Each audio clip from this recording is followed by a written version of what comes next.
अब संवरिया रे गोइया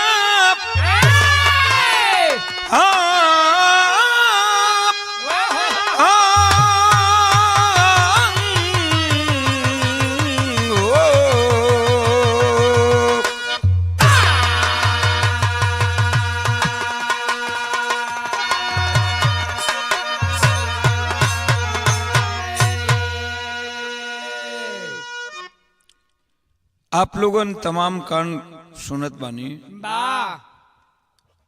और हमार कोशिश ये रहेला कि जवन भी मीडिया में, न्यूज में, पेपर में, पत्रिका में आवत बा वाह वाह अपना गीत के माध्यम से आप लोगन के बीच में भेज के और सुनावल करीला।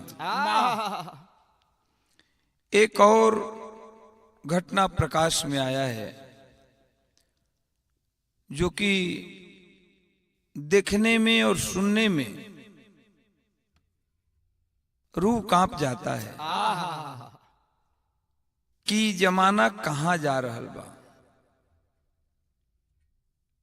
ई जमाना के लोग कहां जा रहल बाड़न।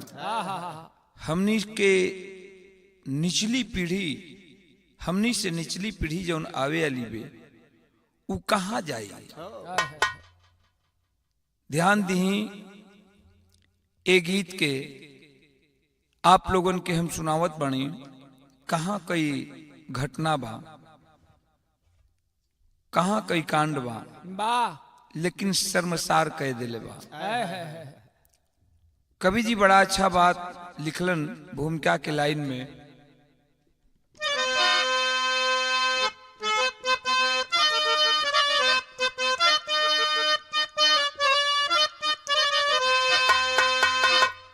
दुख से दिन कर, दुख से दिन कर, दुखित है शशि शोक में।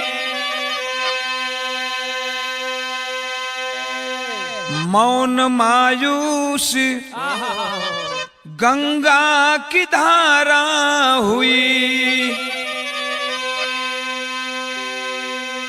इस कदर याद मी भर गया क्रोध से। प्रीत की पोट ली अब गुबारा हुई। अर्थी उठने लगी आ जई मान की। किश्ती मझधार सेना किनारा हुई। कहते वो पी अनुज लाल कलिकाल में।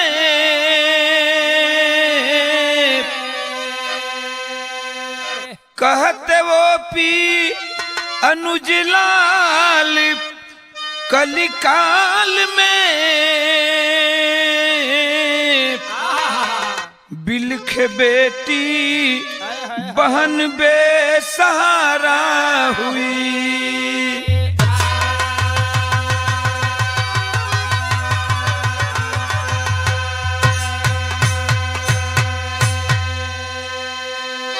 बाबू ये कोई कपोल कहानी नहीं है, काल्पनिक कहानी नहीं है, बल्कि एक सच्ची घटना है।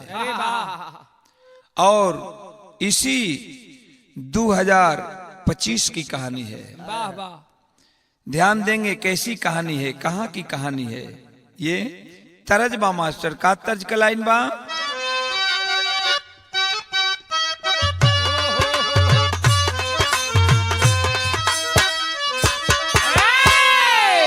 यह तरज हो कि अरे कवनो दिनवा, कवनो दिनवा शिकार हो जईबू।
लेकिन मंटू एकर ओरिजिनल धुन है। का ओरिजिनल धुन है कि सारे सिकवे गिले भुला के कहो,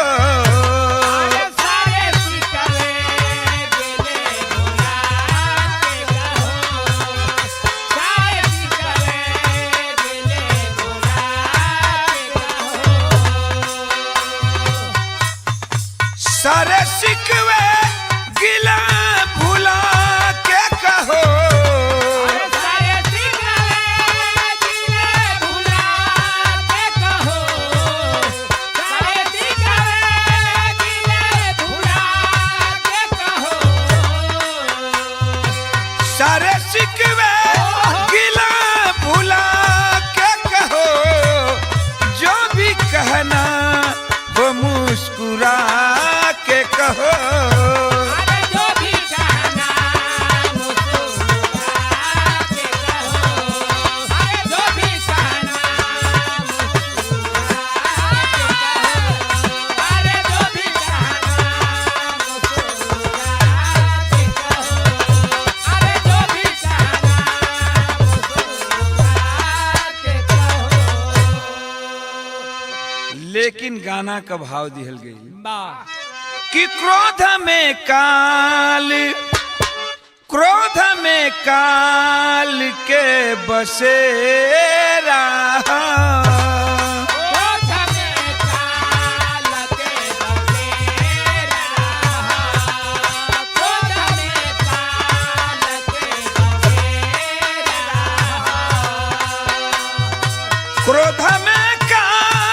के बसेरा, क्रोध में काल के बसेरा, क्रोध में काल के बसेरा, क्रोध में काल के बसेरा,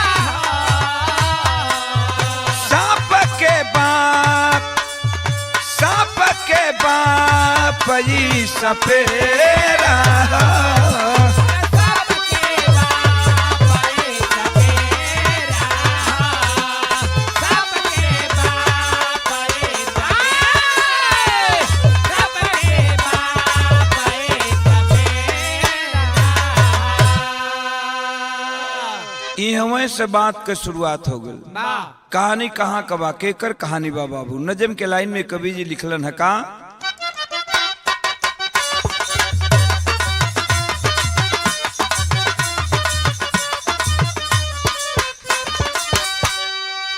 आदमी के अंदर रावण या बीबी जिंदा है,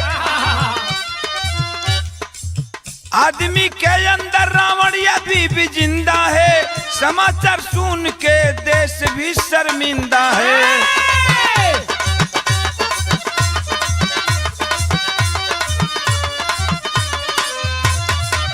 आदमी के अंदर रावण या बीबी जिंदा है, समाचार सुन के देश भी शर्मिंदा है।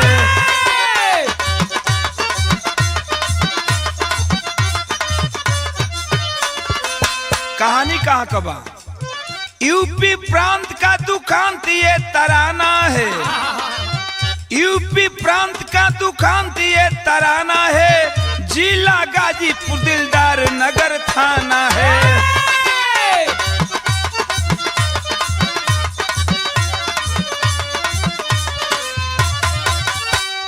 राज्य उत्तर प्रदेश, जिला गाजीपुर, थाना दिलदार नगर। गांव कहाँ? गांव जगदीशपुर की ये कहानी, गांव जगदीशपुर की कहानी सच्ची है, गांव जगदीशपुर की कहानी ये सच्ची है। राजेंद्र राम रहते उनकी एक बच्ची है।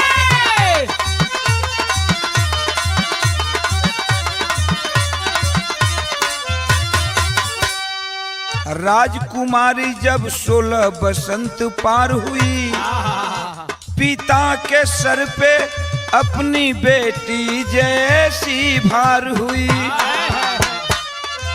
घर पर ढूंढते त्रिलोक पूरे आए हैं, ब्रिगेडियर से मिलके बात वो चलाए हैं।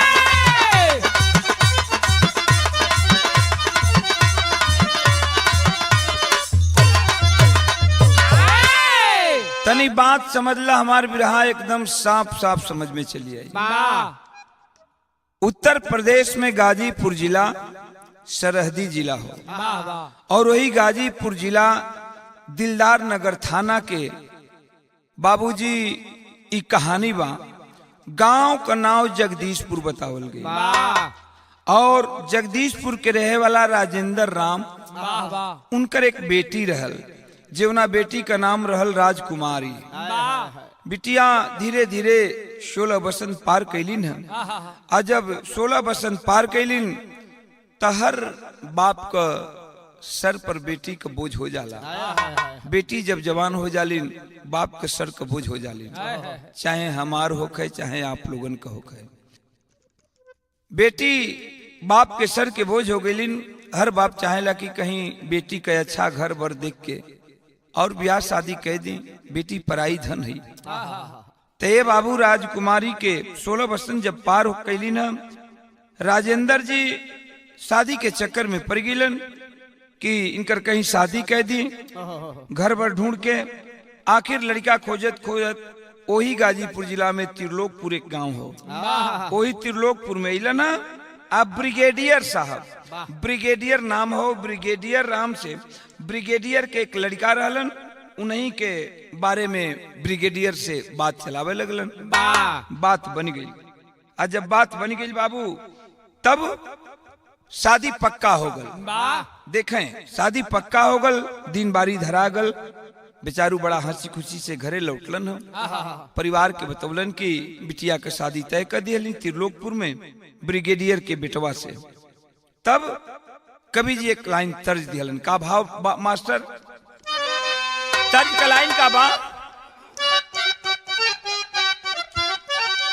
आए है मास्टर तू हमारे कैसेट के गीत लगा दिहला। हम और शिल्पी राज गौले बनी जाता कि उतारे दये रानी नथिया,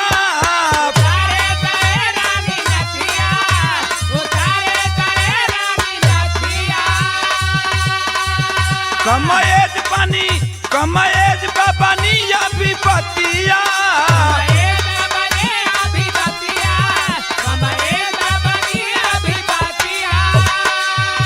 तकिया पकड़ी के बोला, तकिया पकड़ी के बोला कबले रही हो।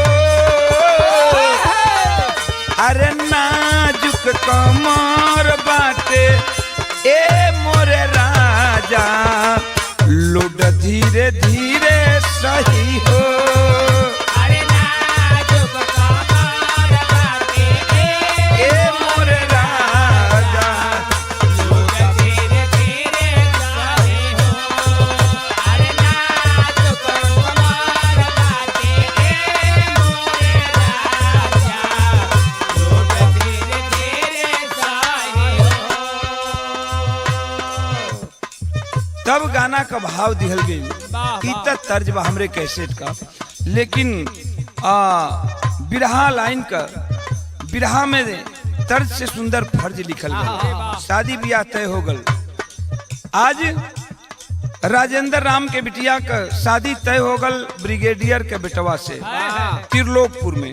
भयल का बाटे, मारो गड़ लगे लहर दिया,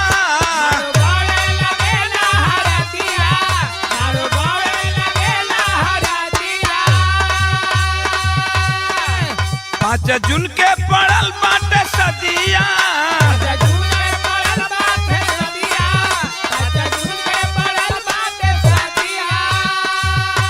मेहदी महावर साबू, मेहदी महावर सब रचाए लागल हो।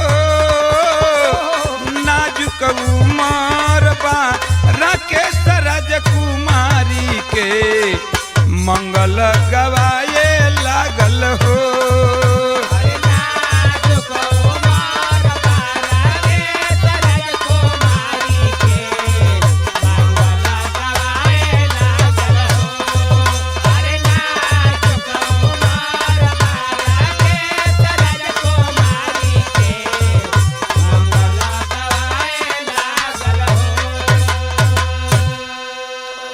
शादी के तैयारी हो गल। वाह अपन यार इहो बेचारू अपन बिटिया के शादी बड़ा धूमधाम से राजेंद्र राम करत हुवन। वाह शादी के जो रस्म पूरा होला, माड़ू गड़ावल, हल्दी लगावल, ये सब होत हो। वाह लेकिन भयल का बाबूजी तरज बा मास्टर का तर्ज के लाइन बा।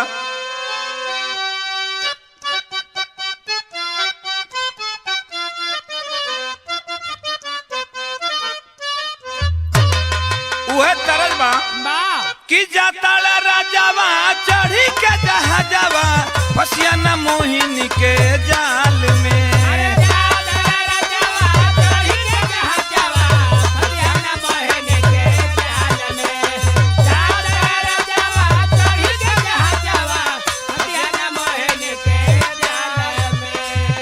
एको चुमवोल लगाल में संग दिलवोल जा रुमाल में।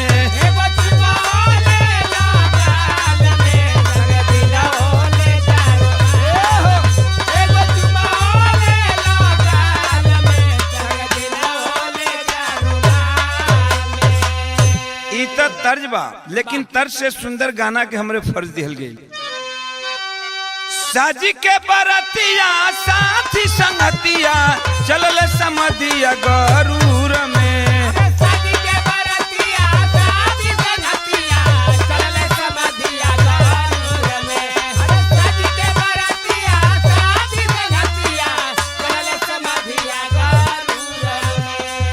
सोहरात भइल कुछ दूर में चलले सब जगदीशपुर में।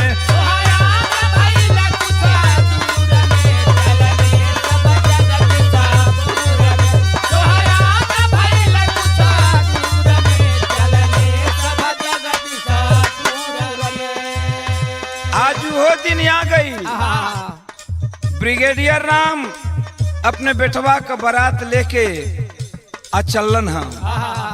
जब दरवाजा पे वहां पहुंचलन है, वो समय के बात मिलल का कहीं डीजे बाजे कहीं बाजानु हो।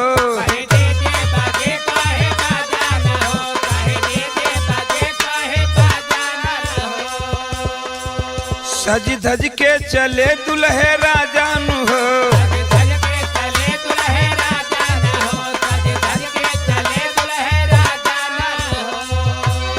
ओ दिन आ तारीख कवन रहे? 5 जून रतिया में पहुंचल बरतिया डूबल सबई सरूर में।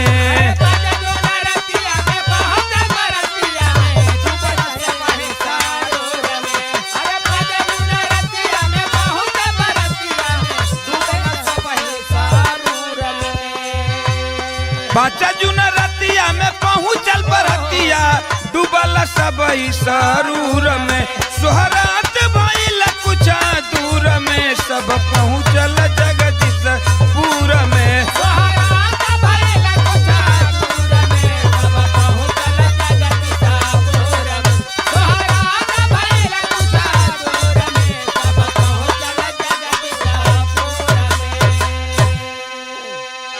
पाँच जून 2025 का बारात लेके आई ब्रिगेडियर अपने बेटवा के राजेंद्र राम के दरवाजा पर पहुंचलन। बेटवा राकेश के माथे पर सेहरा बांध के ब्रिगेडियर और बेटवा का माथे पर सेहरा बांध के राजेंद्र राम के दरवाजा पर पहुंचलन। कहीं डीजे बाजत बा, कहीं लोग नाचत हुआ डीजे पर, कहीं बाजा बाजत बा। आखिर द्वार पूजा का रस्म पूरा भल। अब बारी आई जयमाल कर। जयमाल होखे लगल, जयमाल भयल, ओकरा में डीजे बाजे लगल। आ जब डीजे बाजे लगल तो आजकल का ऐसन जमाना हो गई भाई। देखा कहे के त ना चाहिए, लेकिन कहला भी न रहियो नहीं के जा। एगो जमाना रहल, एगो समय रहल कि बाजा होके खूब सुंदर, जे पैसा वाला रहे खूब अच्छा बाजा होके चुन के लौंडा ओकरा में देखल जाए कि कैसन लौंडा बनन। आजकल पूरा पश्चिमी सभ्यता हमन का घेर ले जाता। आजकल अब बाजा का रिवाजे खत्म हो गए, ऐसा समय आ गई, डीजे चली गई। और डीजे के तो गोली मारा। सबसे बड़का चीज बा कि बतावा लोग सेल्फी लेवे लगल। पहले के जमाने में केहू का लड़की का शादी होके तब लड़की के पूरा अंग ढक के मतलब गांव घर के लोग अगर बराती गईल बनन तो दूसर के ना जाए, खाली घर के लोग जाए। सिंदूरदान होके माड़ो में वो कपड़ा से घेर के केवल दुल्हा और दुल्हन का थोड़ा सा मांग उठा के नाउन आ दिखावे, ओकरा में सिंदूर भरल जाए। दुल्हा भी अपने दुल्हन के पूरा भरपूर मुंह ना देख पाऊं। एगो समय रहे। आज समय बा कि नंगा नाच होत बा, जयमाल होत बा। जयमाल पर मंच पर जाए जाए लोग दुल्हा दुल्हन से सेल्फी लेते। का जमाना आ गई, का समय आ गया। लेकिन बाबू देखें अब जयमाल का रस्म पूरा होत बा। नतीजा निकलल का तरज बा। का तर्ज के लाइन बा मास्टर?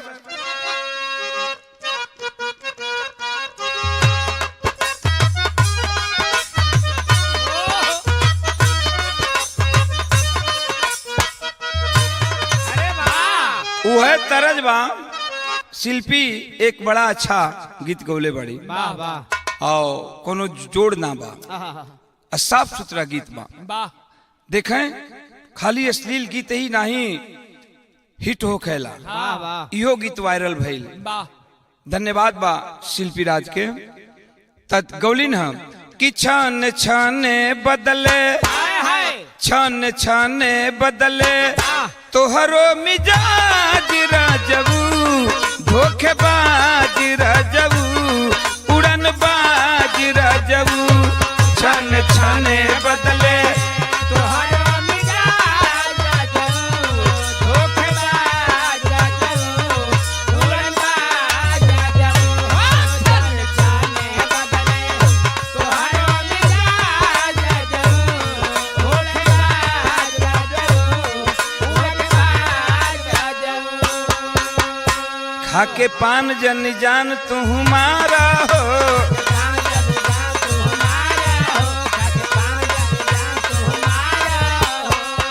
अपन अभियों से रहना सुधारा हो।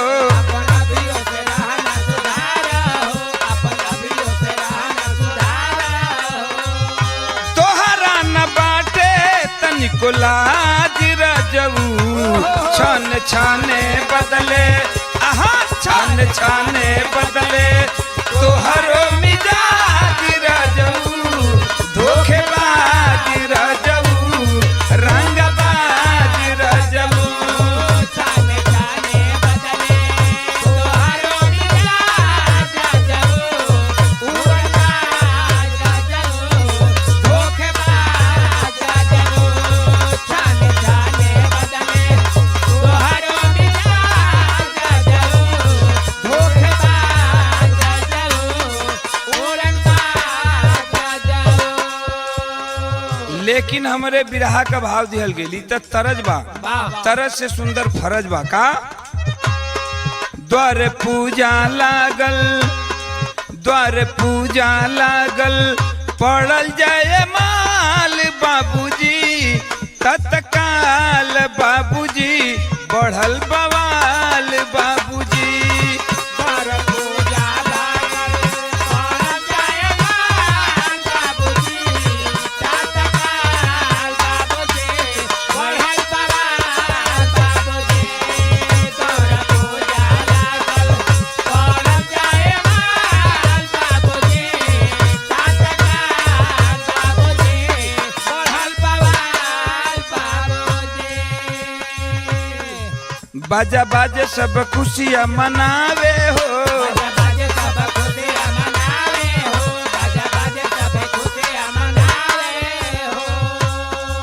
केहू डीजे पे डांड लपकावे हो, केहू डीजे पर डांड लपकावे हो, केहू डीजे पर डांड लपकावे हो। रोकला पे कैले आँख लाल बाबूजी, माँ मारी मारी भइल, अरे मारा मारी भइल, घेरले बकाल बाबूजी, तत्काल बाबूजी, बढ़ल बवाल बाबूजी, मारा मारी भइल, घेरले बकाल बाबूजी, तत्काल बाबूजी, बढ़ल बवाल बाबूजी, घेरले बकाल बाबूजी तत्काल। बाबूजी बढ़ल बवाल बाबूजी। वही जयमाल का रस्म होत बा बाबू। कुल लड़का स्टेज पर चढ़ गलन सेल्फी लेवे खातिर दुल्हा दुल्हन के। आ डीजे पर हर नाच होत बा। डीजे पर कुल गांव का जितना आवारा लड़का रहलन, गांव का लड़का कुल मिल के वो डीजे पर नाचत हूँ। जीवना गांव में बारात गईल बा, वही गांव का लड़का डीजे पर नाचत हूँ, बाराती के डीजे पर। वाह वाह। सोच ल, राजेंद्र राम के गांव ही का लड़का डीजे पर, बारात के डीजे पर नाचत हूँ। लोग मना करे लगलन, मना करे लगलन कि भैया ऐसा मत करा लो। लेकिन जब मना कैलन तो ई आंख लाल लाल कई के गरमाए लगलन। अंजाम निकलल हाथा बाई भइल बाराती से आ गांव के लोगन से, गांव के लड़कन से। हाथा बाई भइल, हाथा बाई मारा पीटी में बदल गई। लड़का के बाबूजी जौन ब्रिगेडियर रहलन ऊ गईलन समझावे खातिर कि भैया मत करा, लोग सबकर इज्जत बराबर होखेला। नतीजा ये निकलल कि लड़का के पिताजी के भी गांव का ऊ लड़का मनचला लड़का मार दिहलन। आ जब लड़का के पिताजी ब्रिगेडियर के मार दिहलन तो ई बात देखलस लड़का दुल्हा।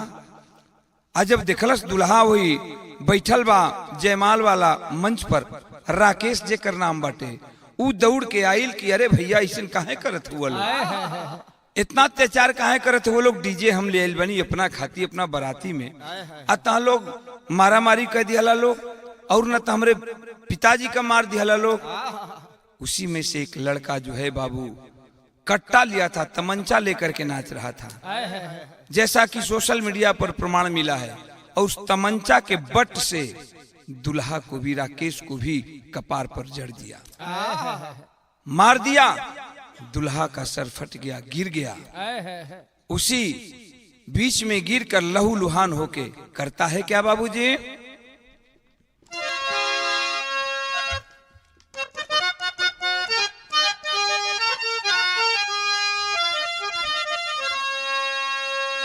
डीजे सेल्फी महंगा पड़ल,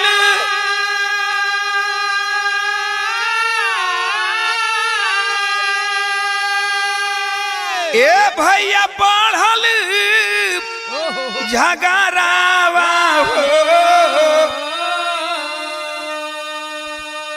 आ गाँव के लफंगा लइका करेलन ढिठाइया।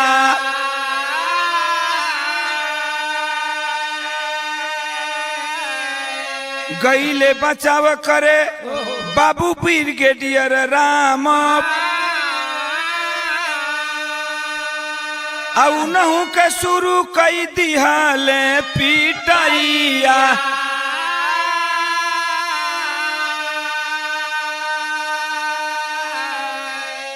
दुल्हरा के सारा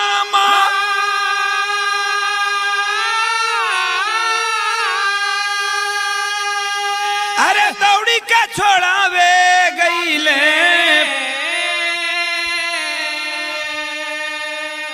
काटा के बट से बार कईले मुदैया।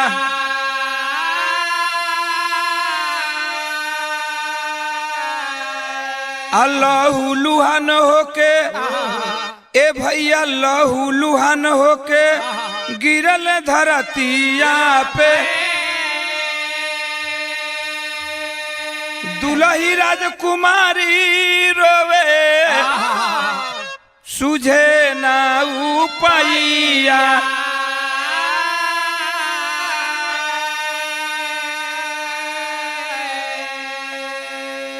जयमाल को छोड़ करके स्टेज पर से उतर करके राकेश दुल्हा जाता है अपने पिता को छुड़ाने के लिए। जो गांव के लफंगा लड़के पीट रहे थे उनके पिता को डीजे पर। नतीजा अंजाम निकला कि मैंने बताया कि राकेश को भी कट्टा के बट से कपार पर मारे हैं लोग, कपार सर फट जाता है। लहूलुहान धरती पर राकेश दुल्हा गिर जाता है। दुल्हन राजकुमारी देखत दे।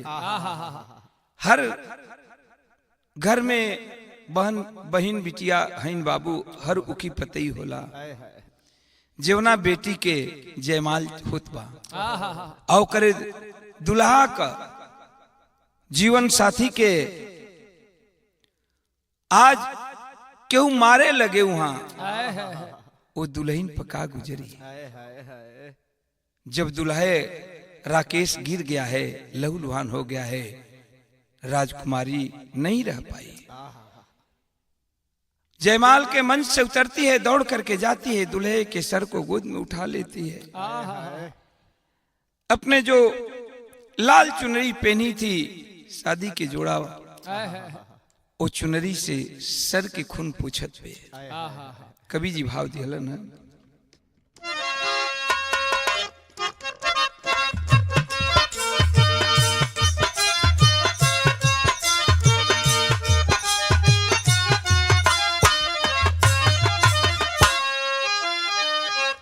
दुल्हे के पापा चाचा,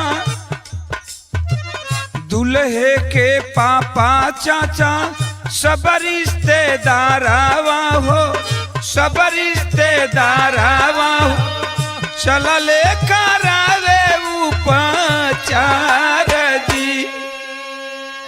गाजीपुर मेडिकल का ले जले गई, ले जले गई, रेफर कैले डॉक्टर उषा बार जी। Trauma centre Banaras, trauma centre Banaras में भर्ती हो गईले बाबू, भर्ती हो गईले बाबू, लेकिन नहीं भइल सुधार जी।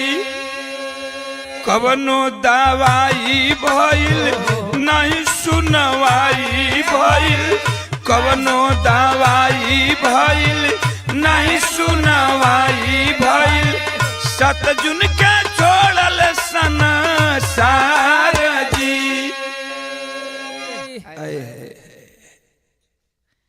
बाहर विधि के विधान।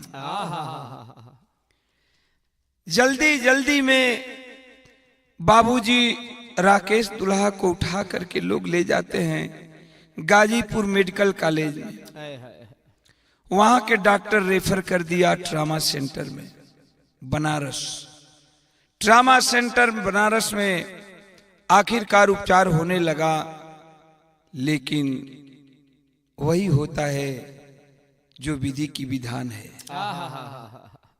जो मालिक लिख दिया है उसको टारने वाला इस दुनिया में कोई नहीं है। 7 जून के बाबू, 7 जून के लाख उपचार चलत रहलो राकेश लड़का के दुल्हा का, लेकिन कोई डॉक्टर नहीं बचा पाया। और 7 जून को इस दुनिया को छोड़ करके ओ राकेश अलविदा कह करके इस दुनिया से चल बसा। लेकिन हुआ क्या बाबूजी, आगे देखें। कवि जी भाव दिए हैं क्या?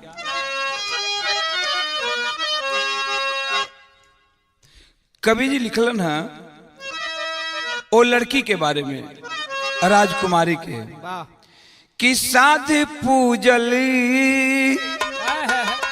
साध पूजल न राजकुमारी के, साध पूजल न राजकुमारी के, भारी लक्षणा लगल बेचारी के।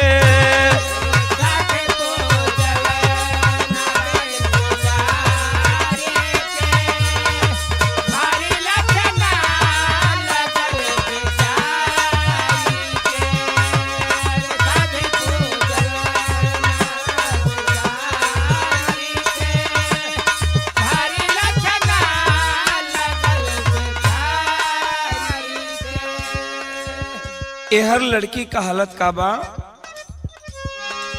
लड़की के हालत का बा बाबू।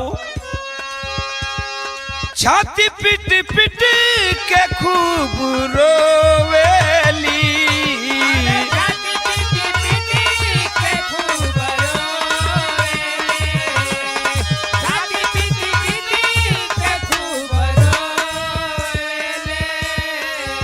बाहर भगवान, क्या तेरी भी किताबों में गरीबों के लिए यही लिखी जाती है? छाती पिट पिट के खूब रोवेली, हरदी मेहदी महावर धोवेली,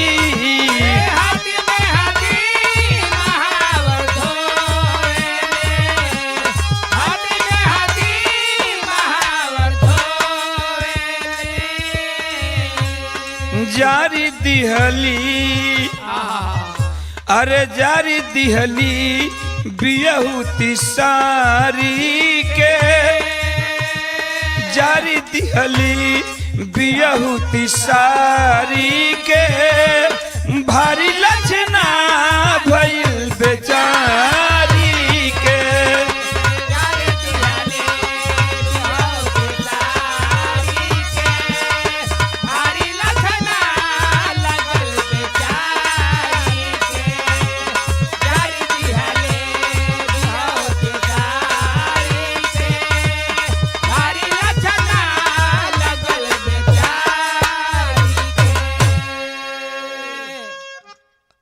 गौर करेंगे बाबू, उस बेटी के ऊपर क्या गुजरता होगा। जिस दिन उसके हाथों में मेहंदी लगी, हल्दी महावर लगी, शादी के जोड़ा पहनी लाल चुनरी, आज वही उसी समय कुछ ही देर के बाद उस चुनरी को उतारना पड़ा, हल्दी मेहंदी महावर धोना पड़ा। वो तो जीते जी मर गई होगी। भगवान किसी के बेटी को ऐसा दुख न दे। कवि जी भाव दिहलन है कहा,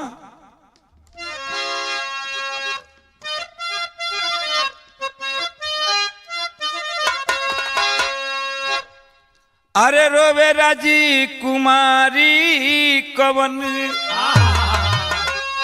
रोवे राजी कुमारी कवन, कैली कसूरवा ये बाबू, रोवे राजी कुमारी कवन,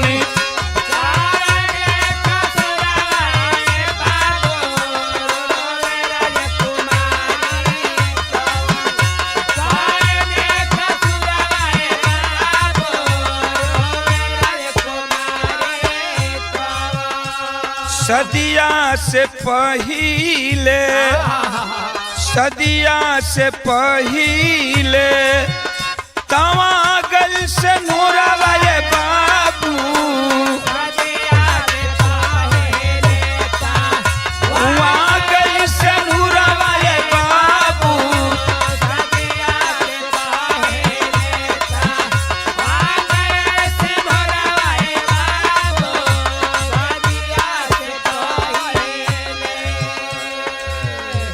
भगिया में यगिया लागल, भगिया में अगिया लागल, मांगी ना सजावाली हो, भगिया में अगिया लागल, मांगी ना सजावाली हो, भगिया में अगिया लागल, मांगी ना सजावाली हो। छछनी छछनी रोवे बन के उपागली हो, छछने छछने रोवे बन के उपागली हो, छछने छछने रोवे बन के उपागली हो।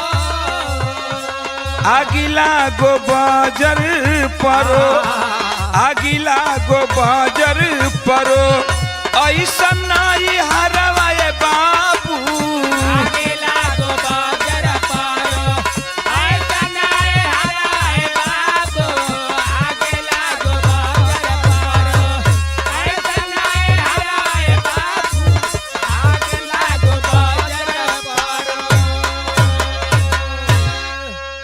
लड़की ते दुख सहत बे बाबू और रो रो के अपन व्यथा दुनिया वालन से कहत बे, भगवान के उलाहना मारत बे।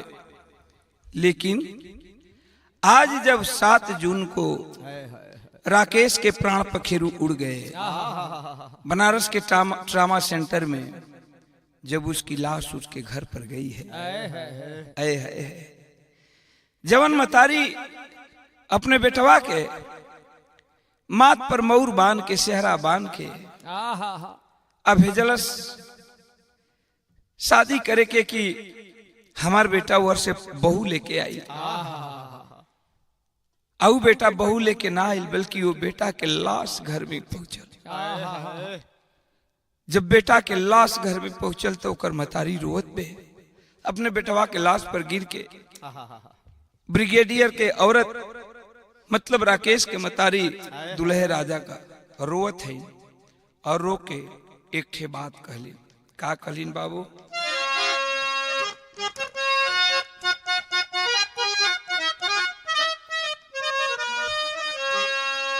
कि रोवे राकेश की मतारी जानू,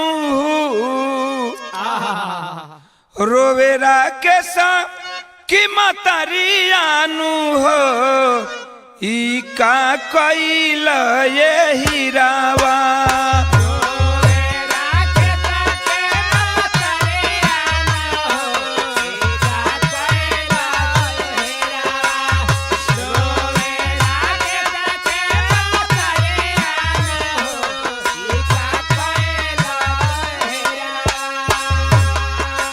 अरे रोवे राकेश के मतारी जानू हो, ई का कइल ये हीरावा। तोड़ी के बूढ़ापा के ठेंगुरी जानू हो, तू परइल ये हीरावा।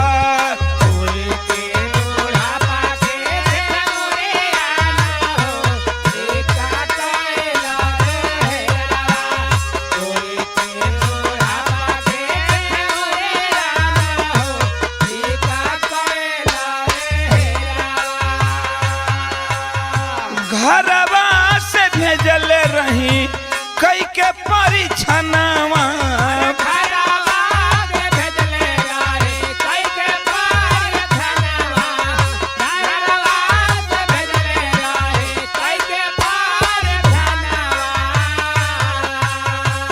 मतारी छाती पर लाश के ऊपर गिर के रोत और एक बात कह लेवे का,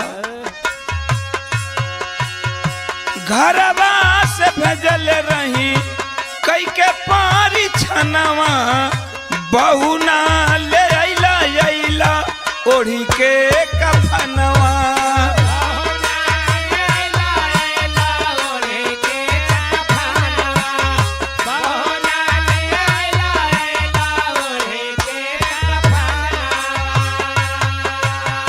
चारू ओर तकले अन्हारियानु हो, चारू ओर तकले अन्हारियानु हो,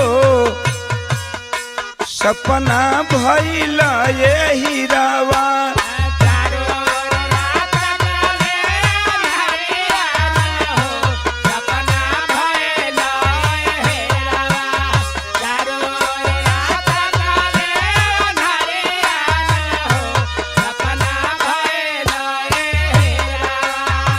चारू ओर तक ले नारियानु हो, सपना भइल ये हीरावा। माई के बनाई के पिलरियानु हो, तू परइल ये हीरावा। माई के बनाए के पिलरियानु हो, तू परइल ये हीरावा।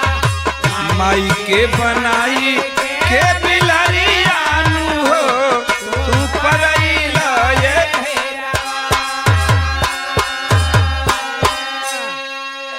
आखिर बाबू अब तो जो होना था वो हो गया।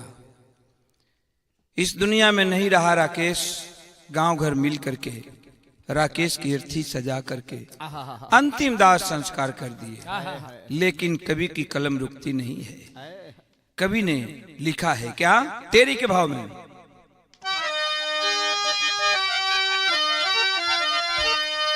अरे सपना सब चकना चूर हो गईल, डीजे के कारण ना पड़ल मांग सिंदूर। आज इस कहानी का निचोड़, मेन चीज कहने का मतलब कवि का है कि आज जो माहौल बदल रहा है और बदल गया है, आज उस लड़की की जिंदगी एक डीजे के चलते बर्बाद हो गया। न डीजे रहा होता, न लोग गांव वाले नाचते, न झगड़ा हुआ होता, न उस लड़की की जिंदगी बर्बाद हुई होती। तो ऐ दुनिया वालों, हम सभी लोगों से यही कहना चाहते हैं कि आज ये जो डीजे का प्रथा चला है, हम तो ऐसन देखत बानी, रोजे देखत बानी, रोज रुआ सब के बीच में आवत बानी गावे खातिर, आ रोज ये देखत बानी कि अब लवंडा के कोनो जरूरते नहीं खे, पूरा बरतिये लवंडा हो जाता। अरे वाह, डीजे बजा के आ पूरा बारात वही डीजे पर नाचे लगत बा। न डीजे पर गाना कोनो समझ में आवत बा, न कोनो बजाना समझ में आवत बा, खाली ढचक ढचक ढचक ढचक ढचक ढचक यह तो बजत हो। अरे डीजे इतना खराब है बाबू कि हम अपनी आंखों से देखा है। डीजे बज रहा था, रोड पर जा रहा था डीजे बजा करके, और हमारे बगल के एक आदमी था जो हार्ट का मरीज था, अचानक वो रोड पर चला गया और डीजे जा रहा था, एक बाइक वहीं रोड पर गिरा और मर गया। डीजे इतना खराब चीज है। लेकिन कवि जी भाव दिए हैं क्या कि सीता के सगाई भइल, बाजल सहनाई बाबू, राम के गला में, राम के गला में डाल दिहली जयमाली। लेकिन आज डीजे पर सब डांस करे लागल, रोज मारा मारी होता बढ़ता बवाल। बदल विचार रहा प्रेम व्यवहार से भैया, घराती बाराती एक चना के दो दाल। पुलिस प्रशासन आइल जगदीशपुर में भैया, दोषी पकड़ाई गइल पप्पू हो विशाल। आज पुलिस प्रशासन जगदीशपुर गांव में आई है। पुलिस प्रशासन आकर के लड़की बयान दी है कि मेरे पति को कट्टा के बट से मारने वाला पप्पू है, विशाल है। पप्पू विशाल का नाम बताई है, कहती है कि मैं पहचानती हूं इन लोगों को, और उस आधार पर पप्पू और विशाल नाम का दो लड़के अरेस्ट होते हैं। कहे का मतलब बा कि पहले का जमाना रहल बाबू की जब ब्याह शादी होके तब मंगल शुभ मानल जाए शहनाई के, शहनाई बाजल। त्रेता युग में राम सीता जी के जयमाल कैलन, उस समय जयमाल का प्रथा रहे, लेकिन जयमाल कैलन तो डीजे ना बाजल, वहां शहनाई बाजल। अरे वाह, शहनाई सगुन का चीज होला। पहले भी हमन का बड़ बड़ घराना में बड़े बड़े लोगन का जे धनवान रहे, हम अपने होश में देख ले कि ब्याह शादी के दिन उनके द्वारे पर गेट पर स्टेज लगा दिया जाए, शहनाई वाला शहनाई बजावा है। अरे वाह, बैठ के शहनाई बाजत रहे, मंगल शुभ मानल जाला मांगलिक कार्यक्रम में शहनाई। आज ही पश्चिमी सभ्यता डीजे चल गया, लेकिन एकरा से बचल लोग भैया। आए दिन रोज हम सुनते हैं कि डीजे पर ये बवाल हो गया, डीजे में यहां गोली चल गया, डीजे पर आए दिन रोज ये घटना सुनने को मिलता है। अरे वाह। तो हम आप लोगों से हाथ जोड़कर निवेदन करेंगे कि इस चीज को आप खत्म कीजिए, अपने बच्चों को समझाइए कि पश्चिमी सभ्यता नहीं है, हिंदुस्तान है, इंडिया है, यहाँ के लोग सनातन मानने वाले हैं। अरे वाह। हम लोग सनातन मानते हैं, तो पश्चिमी सभ्यता को छोड़ो और हाँ करना ही है तो बाजा कर लो। जो पहले ब्याह शादी होके तकट घोड़वा का नाच जाए, बाजा जाए, लौंडा चुनिंदा जाए। अरे वाह। लेकिन बाहर जमाना कितना परिवर्तन हो गया। कवि जी एक बात लिख लेना का, डीजे डांस का चलते इतना भारी घटना होवता, समाचार सुन के बम्बे दिल्ली पटना रोवत बा।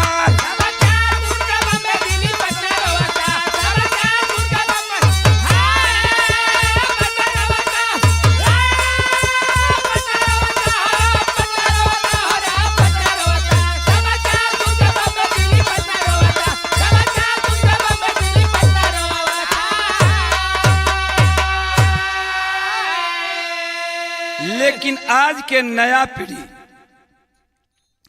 नया पीढ़ी करत का बा कि आज के समाज के बाप डीजे पसंद हो, अमानम और सलाह साथी डीजे करा बंद हो, रुकी तबे ही बवाल यहाँ जतना होवत बा, रुकी तबे ही बवाल यहाँ जतना होवत बाप, समाचार सुन के बम्बे दिल्ली पटना रोवत बा।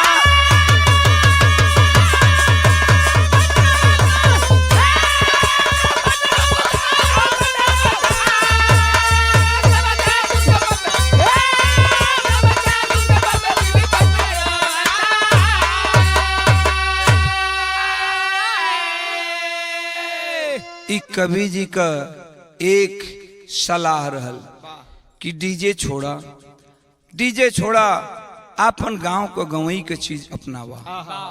गाना के हमरे अंतिम प्रमाण बा। कहानी लिखने तक पप्पू और विशाल 2 लड़के उस समय गिरफ्तार हुए थे, प्रशासन ने गिरफ्तार किया था। आगे क्या होता है बाबू देखें, फिर अगर आगे ये कहानी मिलेगी तो आप लोगों के बीच में मैं जरूर भेजूंगा।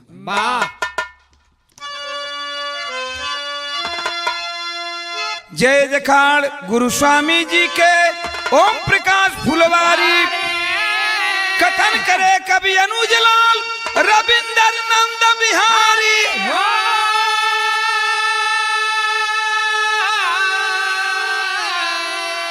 सपना सब चकना चूर हो गई, यादों ओम प्रकाश बिरहा गायक मशहूर, सपना सब चकना चूर हो गई।